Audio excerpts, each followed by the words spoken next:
Kirby Smart appears to be very pleased with certain Bulldogs at fall camp, and a few of them are brand new transfers to the program. Who stood out? Who are they? And what does it mean for the Dogs next on the Locked On Bulldogs podcast?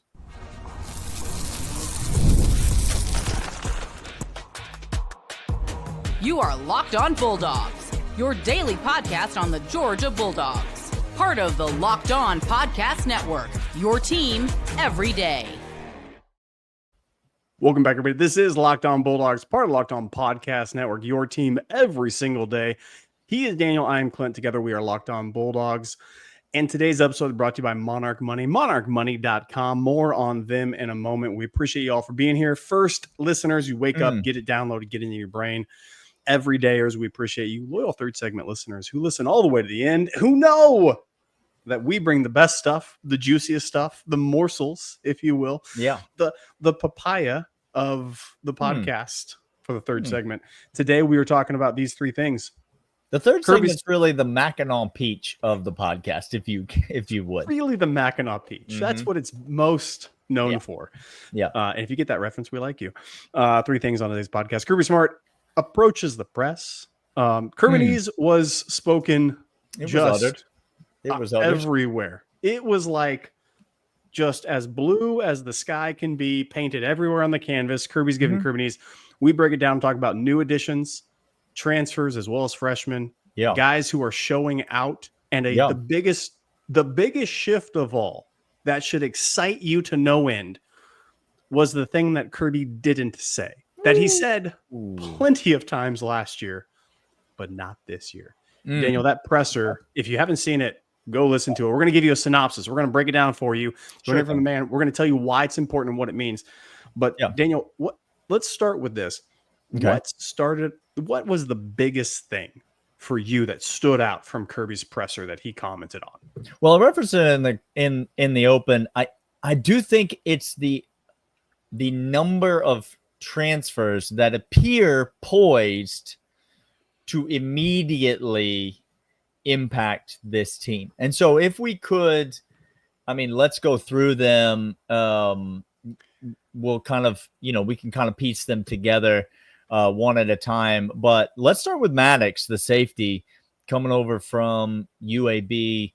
You've kind of already awarded this guy the other safety spot next to KJ Bolden. By the way, Clint does not have the authority or power to do such a thing, but that doesn't stop him. Never stopped him before, never will.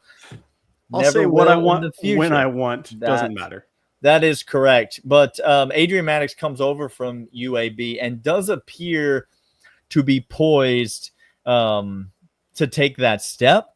Kirby did mention him in the presser, talked about the skill that he had, needs to learn to play within the defense, all the things that you would expect to hear Kirby say about a brand new addition. But it appears that this guy's got it, and it appears that this guy will be, at least to begin the season, the main option opposite KJ Bolden. And what we believe to be behind Jonel Aguero, in that star position. How should Georgia fans be feeling about that, about Adrian Maddox, if that does in fact become the way that the secondary is solidified?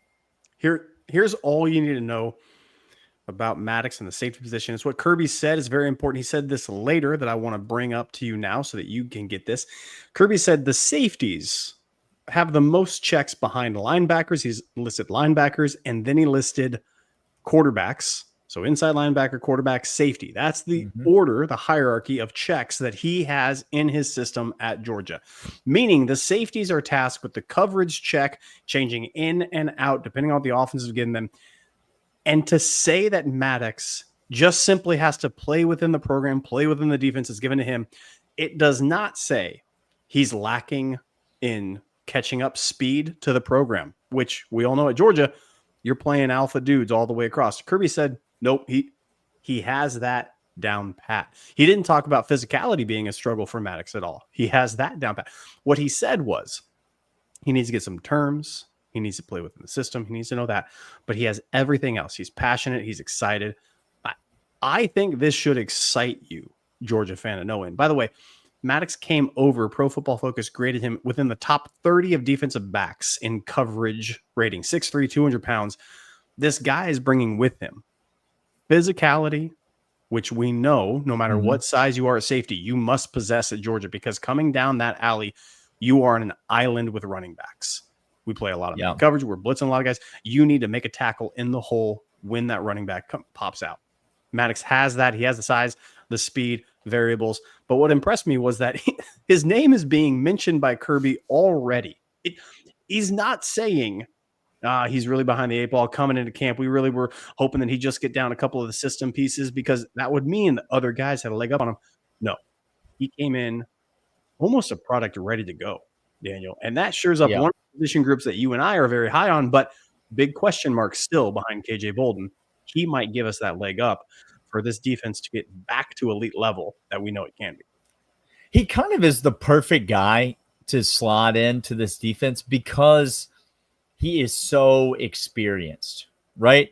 Like he's got a ton of college football playing experience. Yes, sir.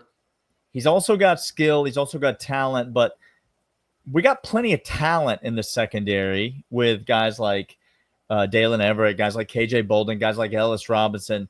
But an experienced guy to help get things organized back there, like Adrian Maddox, I think could be huge for the secondary. As you said, might be one of the more underrated transfer portal pickups for Kirby Smart, not just in this cycle, but ever, like that he has ever signed.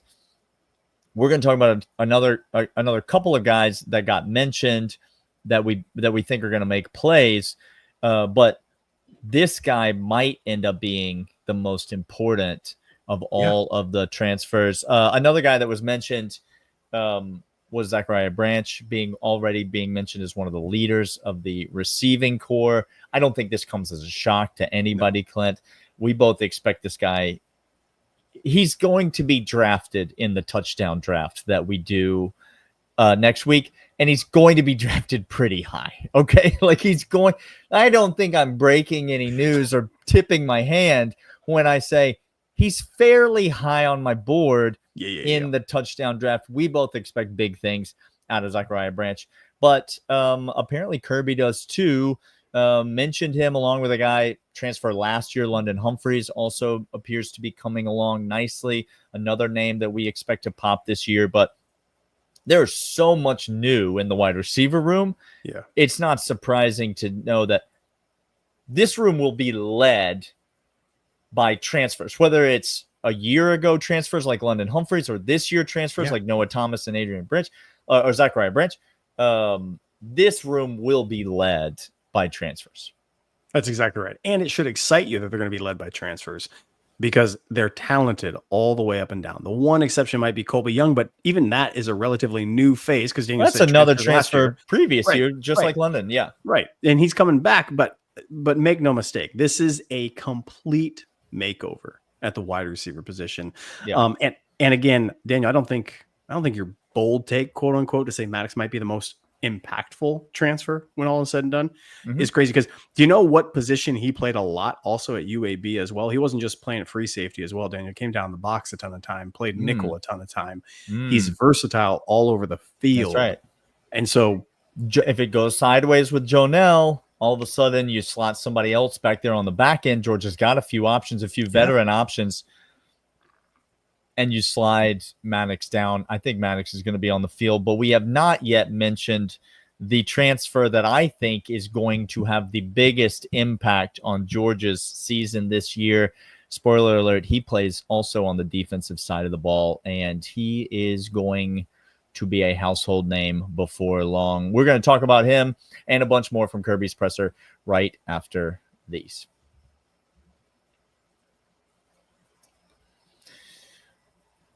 But first, want to let you know about Monarch Money. Listen, I hate it when I look in my bank account and realize that all my money's gone and I have no idea where it went. Monarch Money does the heavy lifting for you. If that's your problem, you link all your accounts in minutes, see clear data, clear visuals, get smart categorization of all of your spending, and feel free to be in control of your money without ever touching a spreadsheet.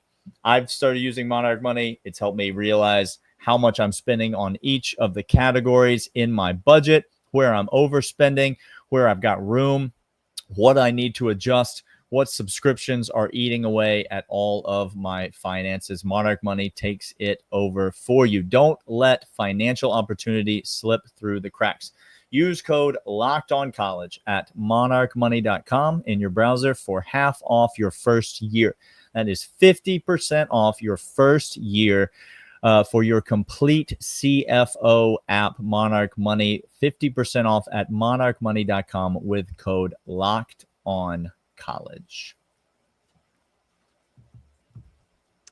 Daniel, the presser from Kirby continued. And again, this one, I just want to implore you that this had so much information for the first post-scrimmage presser of the entire year. Like, I'm just excited. We're going to get to the tone shift, and maybe even I could talk about it now. Before the tone shift of Kirby is not a team whose identity we are forming as we go. This is a team who is fierce, tenacious, hungry, and flying over the field. The thing that Kirby could not say was that this team didn't have effort. Last year, Daniel, remember how many times Kirby got up and said, this guy really needs to show us something. He really needs to show us something. He's coming along, but not quite there yet. It was constantly not about scheme, not about downloading the playbook, but rather simply about willingness to fly around the football field. And this year, the tone has flipped 180 degrees, y'all. It is a different feel. Absolutely. Well, I told you we got more names that we're going to get to. Another big transfer name that I think we get to, but I do think that is the theme. That was the theme of the entire offseason, Clint. The theme of the offseason was Kirby Smart saying, we're not only going to recruit good players, talented players, but we are looking for players who want to play football, who love football, who are in it for the football. Now, are we going to pay them handsomely? Yes, we are. Yep. And do they deserve to be paid handsomely? Yes, they do. But we're looking for guys that love football, because if you love football, the money comes. If you love football and you've got the talent, the money's going to find you.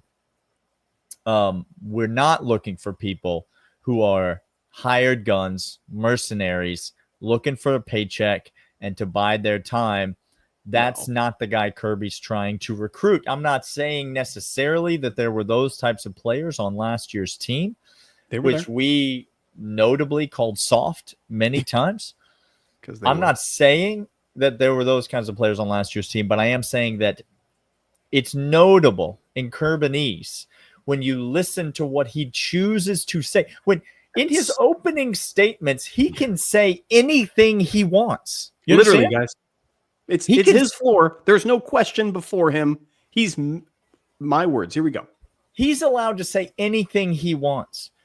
So don't you think that the thing that does come out of his mouth might be a thing that's on the top of his mind, the thing that he's focused on, the thing that he's locked in on, zeroed in on? All throughout the offseason, we heard this. SEC Media Days, we heard this. At the end of last year, we heard this. Post Sugar Bowl, we heard this.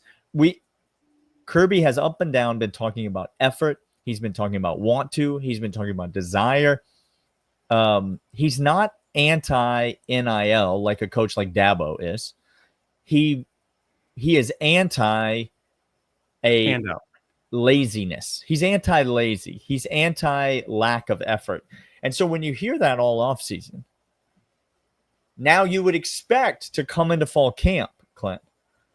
And Kirby's not really a sunshine and rainbows type of guy when he gets on that mic at fall camp. He's going to let you know the things that he's displeased with as a way of trying to level set the expectations and light a fire underneath his players. And so if this is at the top of his mind, and yet he comes out seemingly fairly pleased as he was in this presser with the effort being shown so far in fall camp. Well, that should give you a pretty good feeling as a Georgia fan. That's sort of like a Kirby's inception. It's a Kirby's within a Kirby's. You have to listen to his pauses. Do you remember the somebody had asked, I forget which reporter asked about the development and competition of a player. How well, and Kirby just said, well, he's at Georgia, so he has to love football and loves to compete. But what are you talking about? He said, Kirby basically said in that answer, he said, I got rid of all the guys who don't like football. Who are not here to compete. So I'm only here with dudes, and I'll take those dudes with me no matter where we go. And I've rid myself of all the rest of them who don't want that. Correct. Okay, great. Cool. And by the way, this is a side note, and he's not going to be the starting quarterback this year. And there is no controversy about this.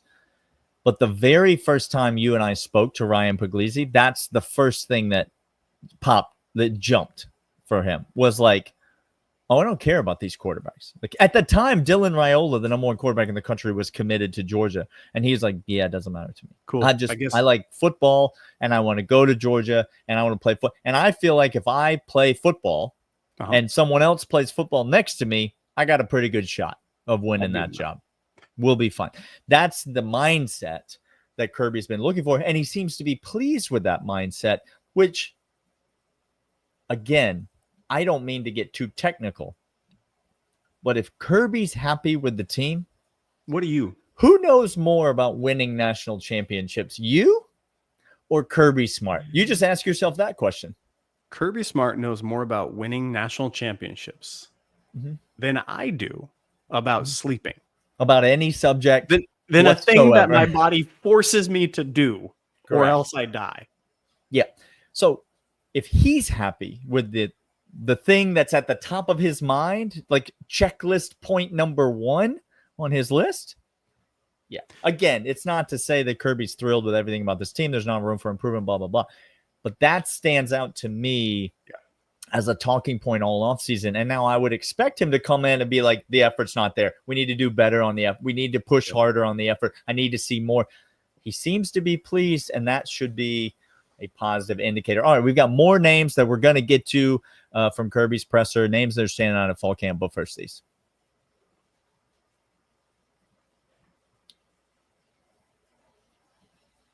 All right, Clint. Biggest impact transfer on this year's team. It's pronounced Elo, I believe. Elo Mendoza. Some people are saying Elo, but it's Craig Elo, famously owned by Michael Jordan, a possession of Michael Jordan.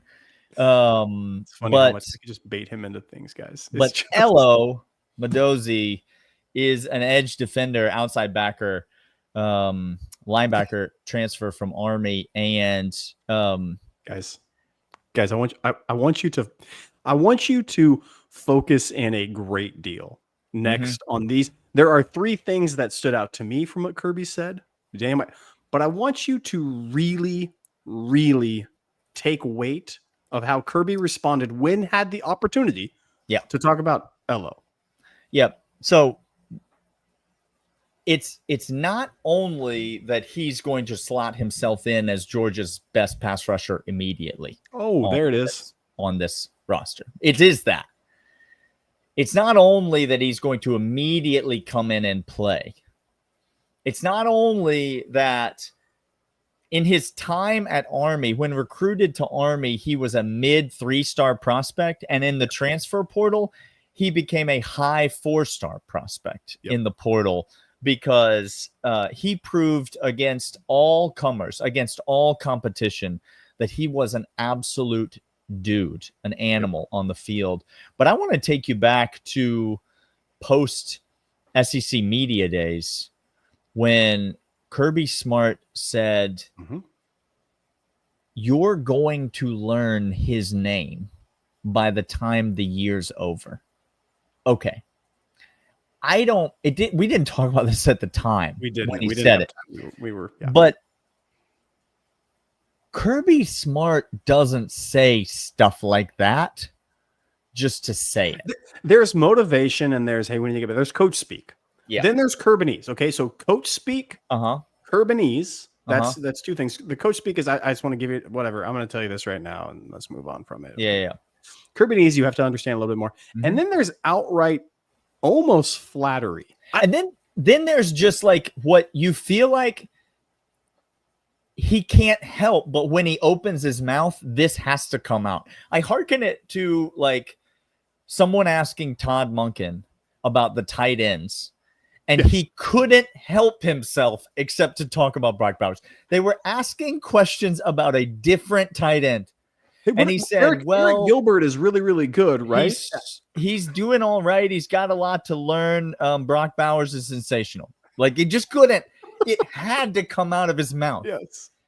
That's the feeling I get. And you listen to the types of words that get said about him by Kirby Smart. He goes about it the right way. Ooh, huge. He's the hardest working guy on the defense. Passionate. Like, he knows how to get after people. He plays the game you want him to play. He's going to, and this is a direct quote from Kirby, flourish in our system. Okay. See, now, Daniel, there has to be, Kirby says that is because he doesn't have a lot of indications of previous examples of people on the edge flourishing at Georgia. Though. What would a dominant pass rusher even look like off the edge at Georgia? It's hard to even know. We've barely even had any. No, he's the next great in that line. Elo came over here because he knows Kirby's the guy to do it. Kirby said yes to him because of all the factors before skill. You have to have skill. That's a prerequisite. But even before that is, do you love football? Again, this is the Dan Jackson, Stetson Bennett syndrome. Do you want to eat? Yes, great. Now I go to skill. Do you have the skill? Yes, great. Yes, great. I will teach you. I will form you. I will craft you into something else. He's the Ra's al Ghul. This is Batman. Kirby's Ra's al Ghul. He is molding him into a superhuman. Where are we going now? It's the third segment, y'all. There's been some twists and turns, but we got twitchy. He said twitchy. Kirby doesn't talk. He doesn't talk that way about people, guys. No. And listen, there's some high expectations for a guy like Isaiah Gibson. And I think we're going to see Isaiah Gibson this year. I think we're going to see Isaiah Gibson contribute to Georgia's winning this year. I think you could say the same thing for a Kennegbon this year. I think we're going to see him as well. But to have a guy who's not only a veteran and experienced, what's that going to do, Clint? He's going to show these guys how to work. Do you know the best thing that ever happened to Jalen Carter? What's that? Is his first year at Georgia, he got to play next to a guy named Jordan Davis. Like, that's the best thing that could ever happen to a young player like that. You put him in between Devontae Wyatt and Jordan Davis, and all of a sudden, all the talent in the world, yes, but you got to know how to work. You have to learn how to work. Working is a skill. It is. And so Medozi's not only going to contribute in terms of sack production. Sure. Is he going to lead this team in sacks? Yes, I think he is. He's not only going to contribute in terms of production on the field, he's going to contribute in terms of the development of these young players. And I think you're going to see more and more of them as the season goes on because of the way that they work and develop in practice. And a lot of that is going to be because of the example that's set by this Army transfer. Again, such an underrated pickup in the transfer portal, I really believe. Can we talk about three names to finish off this from Kirby's presser? Because one of them, I get to pat myself on the back. I get to triple down now. I'm going to triple down. Here he goes. Ellis Robinson III is going to be one of the best defensive players on this team by season's end. Kirby Smart said this, and he emphasized. Sometimes the emphasis on the wrong syllable is hard, but for Kirby, when he emphasized this and he paused and his cadence changed, I took notice. When speaking about Ellis Robinson, he said he makes plays a lot. There was this. It was like he was reliving the plays in his head. There's from the scrimmage an interception that Ellis Robinson had. Robinson Island was a real thing, but Kirby now all of a sudden saying, yeah, he's got my attention. And every time I look on the field, he's making a play. Called him a ball hawk. Called him ball skills. Daniel, these are the sorts of things that Kirby cares about, especially in the defensive back room. I am all in. Daniel, if I could, listeners, just keep feeding him the rope. You understand? Like, just keep feeding the rope. Let him do whatever he's going to do with it. It's not your concern. If you try to resist at this point, the train is off the track. It's like trying to tell me that Jordan Hall is not going to be a dominant force on the defensive line. Exactly right. There's no possible way that Clint and I couldn't be disappointed once the season starts. We've set ourselves up horribly, but just keep feeding him the rope and he's going to do it. All right, Ellis Robinson, what are the last names that you want to get to before we get out of here? Kirby Smart said Josh McCray. Yeah, he basically said this. Yeah, he's right in line with the rest of the, like, there's no difference. Josh McCray has come right in and been one of the difference guys. Is he's fully healthy. That's there the it difference. Is. He said ready to play, able to play. I think we just got to keep healthy. That's it. Kirby Smart last year talking about the running backs, pecking order, who knows? Question marks galore. Health out the window. This year he just says, yeah, they're fine. Just stay healthy. Yeah. You can tell he doesn't like the depth. No. But the top end of this running back room with Frazier, McCray, Roderick Robinson, maybe sprinkle a little Chauncey Bowens in there. I think the top end of this running back room is really good, a lot better than last year. Last name I'm going to give you. We talked about it last week. We're going to talk about it now because Kirby talked about it. And I quote, he's been playing with the ones as well as the twos. And his name is Juan Gaston. Ladies and gentlemen. The freshman. The freshman who has lost 25 pounds since coming into camp. Yeah. 6'7", now 350, 340, somewhere in that ballpark. Yeah. But Kirby did not have to worry about him playing hard, playing fast, playing against other competition. What he had to worry about was, as he said, as his reps increase, meaning as we give him more reps, and you only give more reps to people that you trust and believe in, his conditioning has to get better. And then he said that's the biggest thing. Outside of being able to maintain an SEC hot, humid fall camp, this guy's ready to go. He's been playing with the ones. He's the sixth guy today. Right now he's number 6 in the 5. And maybe 4. I mean, number 6 in the 5, but moving up the list. Ascending. Let's just say the stock, the arrow is green. Okay. When you look at this guy, I still think that there are like 8 names that are in contention that have got a shot to be in the starting 5 week 1. I still think there's as many as 8 names. I think there's only one position that is locked up. I think there are more than one name that will definitely play. Yeah. But in terms of where they will play, who knows? I think only the center is like locked up. It's going to be Drew Bobo. Like, I think he is the obvious choice. Like, that's the one that's locked. Left tackle, right tackle, who knows? Left guard, right guard, who knows? I got some names that I think will definitely play, right? But if you tell me they're definitely going to play in this spot, I don't know that you can go there. And I think there's as many as 8 names that are competing for spots. It is going to be interesting as we move through fall camp. Clint and I will be with you every step of the way. So join us the rest of the week and all week next week. We got plenty more to talk about this Georgia Bulldogs football team. And we will talk to you guys next time. See you.